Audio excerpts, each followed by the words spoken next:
Questa mattina in Piazza Mercato a Marghera, raccolta firme del comitato contrario alla nuova legge elettorale, il cosiddetto Italicum. Accanto ai banchetti che stiamo vedendo, anche le postazioni di CGIL e FIOM che hanno promosso una raccolta firme parallela a sostegno invece della legge di iniziativa popolare sulla nuova Carta dei diritti universali che aggiorna e modernizza lo statuto dei lavoratori applicandolo a tutti.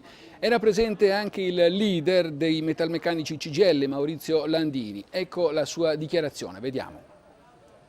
In questa fase la riforma che viene avanti sulla Costituzione, sul sistema elettorale, è una riforma che sta mettendo in discussione i principi della nostra Costituzione anziché applicarli, e credo che contemporaneamente questo livello di riduzione degli spazi di democrazia si è tradotto sul piano sociale in un attacco dei diritti nel lavoro senza precedenti, e quindi credo che sia molto importante che il 2016 torni ad essere l'anno della democrazia, dei diritti e del lavoro.